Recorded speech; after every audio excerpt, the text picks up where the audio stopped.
அனைவருக்கும் வணக்கம். சுயஜாதகங்களின் அடிப்படையில் கேது நின்ற வீட்டின் பலன் எப்படி கிடைக்கும், கேது நின்ற வீடு எப்படி பலன் செய்யும்ன்றத பத்தி தான் இந்த பதிவுல தெளிவாக பார்க்க போறோம். லக்னம் முதல் 12 பாவங்கள்ல எந்த பாவத்துல உங்கள் ஜாதகத்தில் கேது இருந்தாலும் அந்த ஆதிபத்தியம் ஜாதகருக்கு பலனை எந்த வகையில கொடுக்குன்றத பார்த்துடலாம்.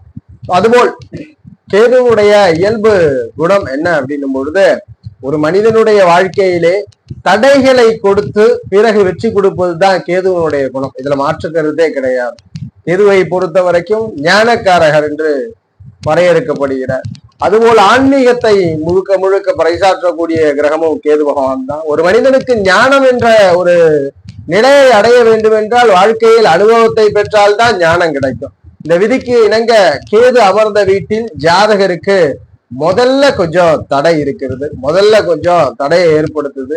ஞானத்தை பெறறதுக்காக அனுபவத்தை அந்த ஆதிபத்தியத்துல கொடுக்குது, அதன் பிறகு வெற்றியையும் கொடுக்கிறது. ஞானக்காரகர் மோட்சக்காரகரான கேது பகவான்.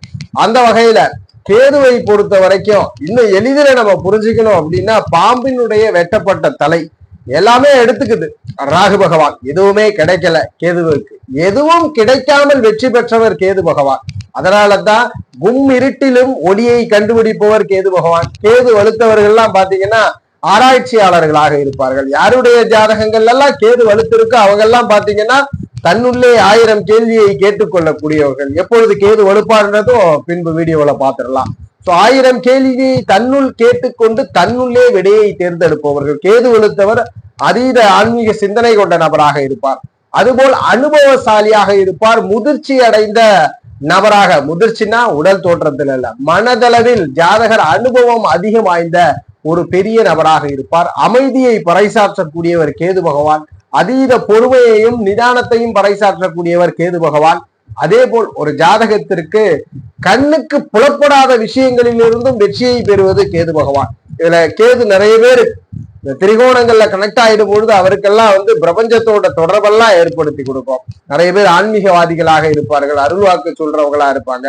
ஸோ டைரக்டா குருவோட தொடர்பு பெறும்பொழுது, அதுபோல் வித்தை பாவங்களோடு ஆதிபத்திய கிரகங்களோட தொடர்பு பெறும்பொழுது ஆராய்ச்சி படிப்புகள் யாரெல்லாம் பிஹெச்டி முடிக்கிறது அல்லது ஒரு கண்டுபிடிப்புகளை நிகழ்த்துவது, புது புது விஷயங்களை படைப்பதெல்லாம் இந்த கேதுனுடைய குணாதிசயங்கள்ல வந்துருது. கேது பகவான் தான் இதற்கெல்லாம் காரகமா இருக்கிறார். இப்படிப்பட்ட கேது லக்னத்திலிருந்து 12 பாவங்கள் அமர்ந்தா அந்த வீட்டின் பலன் எப்படி கிடைக்கின்றத பார்த்துடலாம். அதுக்கு முன்பு இந்த கேதுனுடைய வலு, உங்கள் ஜாதகத்தில் கேது வலுத்து இருக்கிறாரா அப்படின்றத தெரிஞ்சுக்கணும்னா, கேதுவிற்கென்று சொந்தமாக வீடு இல்லை. எந்த வீட்டில் அமர்ந்தாலும் அந்த வீட்டதிபதியை ராகுவும் கேதுவும் பிரதிபலிப்பார்கள். எப்படி பிரதிபலிப்பார் என்றால், ராகு போகத்தின் மூலியமாக பிரதிபலிப்பார், கேது அனுபவத்தின் மூலியமாக அந்த கிரகக்காரங்களை ஆதிபத்தியத்தின் வாயிலாக வெளிப்படுத்துவார். அந்த வகையில கேதுவிற்கு வீடு கொடுத்தவர் ஸ்தான வலுவை பெற்றிருந்தால் மட்டுமே உங்கள் ஜாதகத்தின் அடிப்படையில கேதுவானவர் வலுகொண்ட கேதுவாக அமர்ந்து விடுகிறார். ஸ்தான பலம்னா கேதுவிற்கு வீடு கொடுத்தவர் ஆட்சி பெற்றிருக்கணும், அல்லது உச்சம் பெற்றிருக்கணும், நீசபங்கம் பெற்றிருக்க வேண்டும், வர்க்கோத்தமம் பெற்றிருக்க வேண்டும், அல்லது நட்பு நிலையிலாவது உங்களுடைய ஜாதகத்துல கேதுவிற்கு வீடு கொடுத்தவர் அமர்ந்திருக்க வேண்டும். அப்படி அமர்ந்துட்டார்னா உங்கள் ஜாதகத்தில் கேது வலுத்து விட்டார் என்ற அர்த்தம். கேதுவனுடைய வலு உங்கள் ஜாதகத்தில் இருக்கிறது என்ற அர்த்தம். இதுதான் கேதுவனுடைய வலுவின் அமைவு. அதுபோல கேது எப்படி பலன் செய்வார் என்றால், அனுபவத்தை கொடுத்து பலன் செய்வார். எப்ப அனுபவம் பெற்று, அந்த ஆதிபத்தியத்தில் அனுபவம் பெற்று அதன் பிறகு ஜாதகருக்கு லாப பலனை கொடுப்பார். அதுபோல கேதுவை பொறுத்த வரைக்கும் அதீத செல்வத்தையும் தர வல்லவர். நிறைய ஜாதகங்கள்ல அப்பாயின்மெண்ட்ல இது சந்தேகம் இருக்கிறது, கேதுவினால் செல்வம் கொடுக்க முடியுமான்னு. கேதுவினால் அறிவு மட்டுமல்ல, ஆன்மீகம் மட்டுமல்ல, கேது செல்வங்களுக்கும் பணத்தை கொடுக்கக்கூடியவர். கண்ணுக்கு தெரியாத புலப்படாத பெரும்பணங்களை கொடுக்கக்கூடியவரும் இந்த கேது பகவான் தான். புதையல் காரகர் என்ற ஒரு அமைவும் இந்த கேது பகவானுக்கு உண்டு. அந்த அமைகள்ல லக்னத்தில் கேது இருக்கிறார், ஜாதகர் எப்படி இருப்பார்? ஜாதகரை பொறுத்த வரைக்கும் ரொம்ப ரிசர்வ்டு டைப். ஏதாவது ஒரு விஷயங்களை உடனே மக்கள் மீது பிரயோகப்படுத்த மாட்டார். தன்னுள்ளே 1000 கேள்வியை கேட்டுக்கொள்வார். அமைதியாக இருக்கக்கூடிய நபராக இருப்பார். ஆராய்ச்சி மனப்பான்மை அதிகமாக இருக்கும். எது நடந்தாலும் அதை தன்னுள் பிரயோகப்படுத்தி கேள்வி கொண்டு இருக்கக்கூடிய நபராக ஜாதகரை வளவர செய்யும். ஆன்மீக சிந்தனைகள் மேலோங்கி இருக்கும். எந்த மதம் சார்ந்தாலும் மதத்தினுடைய பற்றுகள்ல ஜாதகருக்கு ஈடுபாடுகள் இருக்கிறத உறுதிப்படுத்த முடியும். 2ஆம் இடத்துல கேது இருக்கிறார், வாக்குஸ்தானம், தனஸ்தானம். ஜாதகரை பொறுத்த வரைக்கும் தாமதமாக நிறைய ஜாதகங்கள் கேதுவிற்கு வீடு கொடுத்தவர் வலுத்தால் கண்டிப்பா தாமதமான குடும்பம் உருவாகும். தாமதத்தோட குடும்பம் உருவாகும். அதுபோல அதிகமாக பேச மாட்டார், ஆனால் அனுபவம் வாய்ந்த வார்த்தைகளை பிரயோகப்படுத்தக்கூடியவர். ஜாதகருக்கு தாமதப்பட்ட குடும்பம் உருவானாலும் நல்ல ஒரு சுபீட்சமான குடும்பம் உருவாகும். ஆரம்பத்துல குடும்பம் உருவாகாம நிறைய லோன்லியா தனிப்பட்ட முறையில தனியாக ஜாதகருடைய வாழ்க்கை பயணம் இருக்கும். பிற்பகுதினா எவ்வளவு காலம்? 2ஆம் ஆதிபத்தியத்தில் அனுபவத்தை கேது 30 வயதுல கொடுப்பார். 30 வயதிற்கு பிறகு அந்த பலனானது வேலை செய்ய ஆரம்பிக்கும். கேது யோகமாக வேலை செய்வார். அதுவரை அனுபவத்தை கொடுத்தவர் யோகமாக செயல்படுவார். அதுபோல் முதிர்ச்சி அடைந்த வார்த்தைகளை பிரயோகப்படுத்துவார். செல்வங்களும் அதுபோல பெரும் செல்வங்களை பிற்பகுதி வாழ்க்கையில் ஜாதகருக்கு கொடுத்துவிடும். 3ஆம் இடத்திலே கேது. உடன் பிறந்த சகோதரர் இருக்க மாட்டார். அப்படியே இருந்தாலும் ஜாதகருக்கு அவருக்கு சம்பந்தமே இருக்காது. 2 பேருக்கான தொடர்புகளே இருக்காது. பெண் வாரிசுகள் இருக்கிறதுக்கான அமைவை கொடுக்கும். ஆனால் கேது 3இல் இருப்பவர்களுக்கு மெஜாரிட்டியா சகோதரரோ சகோதரியோ உடன் பிறந்தவர்கள் இல்லை. அதுபோல் ஜாதகரை பொறுத்த வரைக்கும் 3இல் கேது இருப்பவர்கள் நிதானமாக செயல்படக்கூடியவர், எதையும் யோசித்து சிந்தித்து செயல்படக்கூடிய நபர்களாக ஜாதகர்கள் இருப்பார்கள். 4ஆம் இடத்திலே கேது பகவான் அமர்ந்தவர்களுக்கு ஒண்ணு ஜாதகத்தினுடைய உடல்ல ஏதேனும் சிறு பிரச்சனை கொடுக்குது, இல்லது தாயோட காரக முரண்பாடு, தாயில்லா சூழலை கொடுக்கிறது.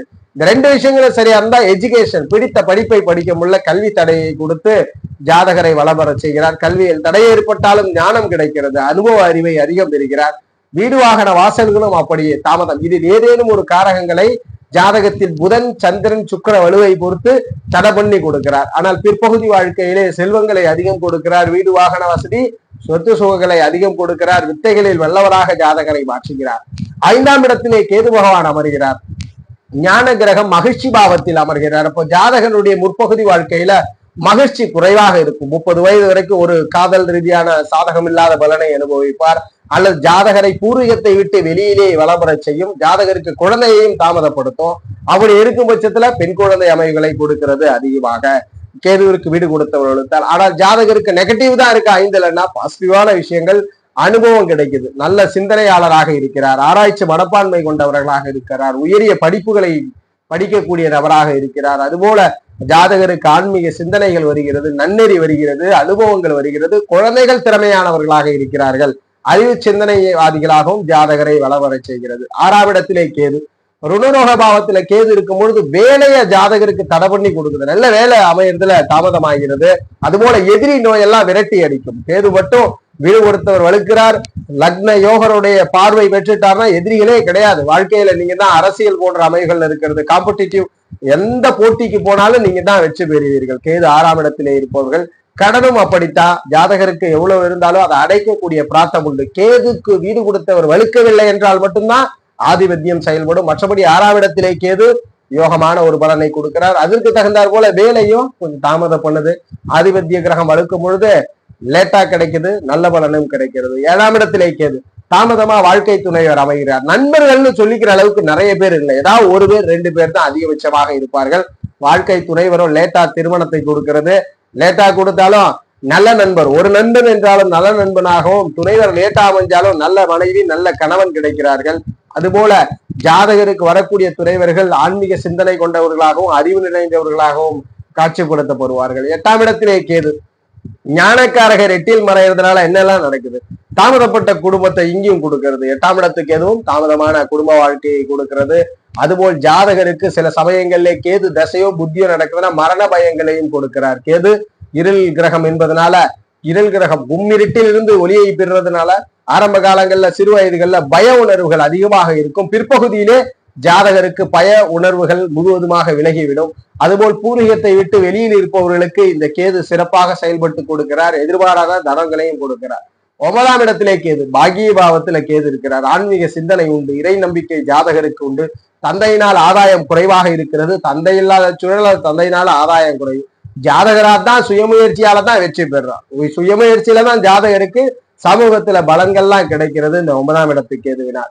அதுபோல தான தர்ம சிந்தனைகள் ஜாதகருக்கு உண்டு. 10ஆம் இடத்திலே கேது. ஜீவனத்தில் கேது அமர்ந்திருப்பது தொழில்துறையில ஜாதகருக்கு சிறந்த அனுபவத்தை கொடுக்கிறது. ஆதிபத்திய கிரகம் வலுத்தார்னா தாமதமா தான் தொழில என்று இருப்பார். அதுல மிகப்பெரிய வெற்றிகள் உண்டு.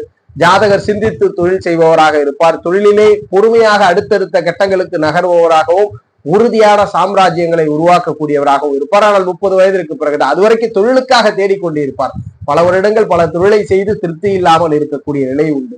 11 கேது, லாபத்தில் கேது அமரும் பொழுது முற்பகுதி வாழ்க்கையில பணம் பொருளாதாரம் சார்ந்த தடைகள் உண்டு. மறு திருமண அமைவுகள் இல்லை. திருமண அமைவுகள்ல முதல் திருமணம் பிரச்சனையா இருந்தாலும் கண்டிப்பா மறு திருமண அமைவுகள் இல்லை.